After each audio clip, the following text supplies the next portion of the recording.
Salam jumpa Sobat Pengadaan. Senang sekali saya Tenri Nur Amriani bisa berjumpa kembali dalam materi pengadaan barang jasa pemerintah. Sobat Pengadaan, dalam rangka mewujudkan daya saing dan menciptakan iklim usaha yang sehat, diperlukan pembinaan pelaku usaha secara terarah. Menurut Peraturan Lembaga Kebijakan Pengadaan Barang Jasa Pemerintah Nomor 4 Tahun 2021 tentang pembinaan pelaku usaha pengadaan barang jasa pemerintah, salah satu bentuk pembinaan pelaku usaha berupa pengenaan sanksi daftar hitam. Sanksi daftar hitam merupakan sanksi yang diberikan kepada peserta pemilihan atau penyedia berupa larangan mengikuti pengadaan barang jasa di seluruh kementerian, lembaga, perangkat daerah dalam jangka waktu tertentu. Tujuan dari pengenaan sanksi daftar hitam bukan semata-mata untuk memberikan hukuman kepada pelaku usaha atas perilaku atau kinerjanya yang tidak baik, namun di satu sisi juga akan mendorong pelaku usaha untuk berperilaku atau berkinerja baik. Sesuai ketentuan pasal 91 ayat 1 huruf V dan huruf W Perpres nomor 12 tahun 2021 tentang perubahan atas Perpres nomor 16 tahun 2018 tentang pengadaan barang jasa pemerintah, Lembaga Kebijakan Pengadaan Barang Jasa Pemerintah diamanatkan untuk menetapkan peraturan lembaga tentang sanksi daftar hitam. Peraturan ini yang akan menjadi pedoman bagi kementerian, lembaga, pemerintah daerah dalam menetapkan sanksi daftar hitam kepada peserta pemilihan atau penyedia dalam pengadaan barang jasa. Sobat Pengadaan, dalam video kali ini kita akan membahas pengenaan sanksi daftar hitam berupa perbuatan atau tindakan peserta pemilihan atau penyedia yang dikenakan sanksi daftar hitam.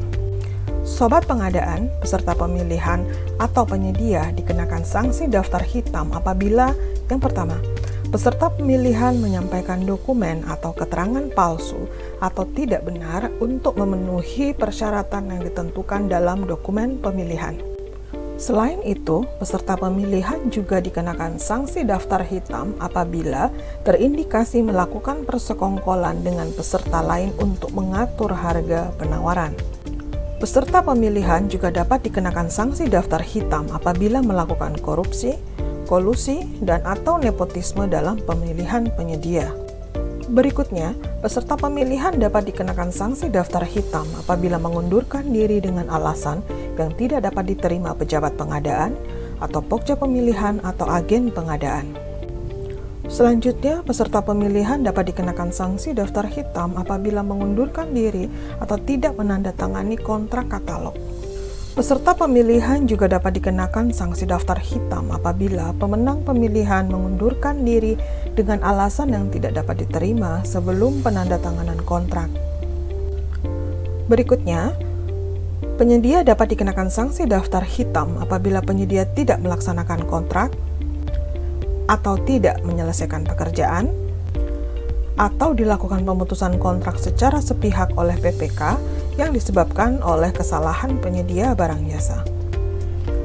Selain itu, penyedia dapat dikenakan sanksi daftar hitam apabila penyedia tidak melaksanakan kewajiban dalam masa pemeliharaan sebagaimana mestinya.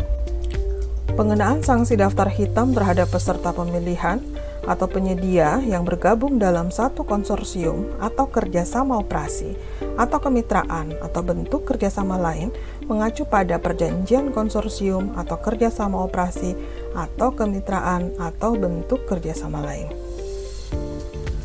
Sanksi daftar hitam yang dikenakan kepada kantor pusat perusahaan atau kantor cabang atau perwakilan perusahaan dilaksanakan dengan ketentuan sebagai berikut. Yang pertama, sanksi daftar hitam yang dikenakan kepada kantor pusat perusahaan berlaku juga untuk seluruh kantor cabang atau perwakilan perusahaan.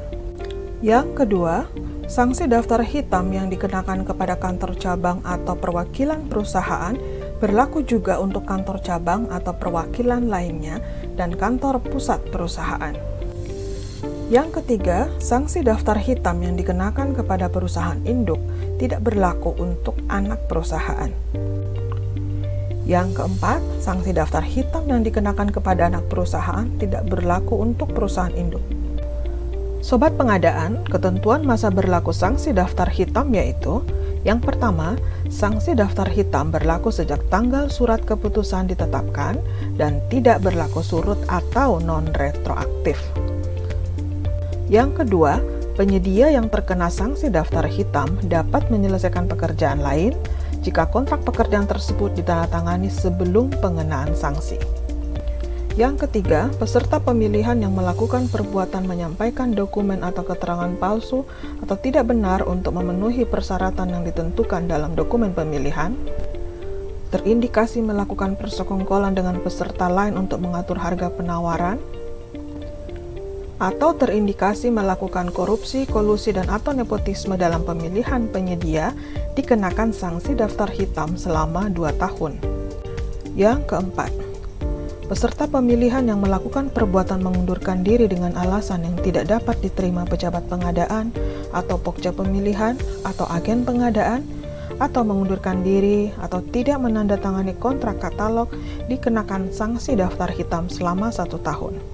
Yang kelima, pemenang pemilihan atau penyedia yang mengundurkan diri dengan alasan yang tidak dapat diterima sebelum penandatanganan kontrak, penyedia yang tidak melaksanakan kontrak, tidak menyelesaikan pekerjaan, atau dilakukan pemutusan kontrak secara sepihak oleh PPK, yang disebabkan oleh kesalahan penyedia barang jasa atau penyedia tidak melaksanakan kewajiban dalam masa pemeliharaan sebagaimana mestinya, dikenakan sanksi daftar hitam selama 1 tahun. Pemberian sanksi daftar hitam dapat ditetapkan oleh 1.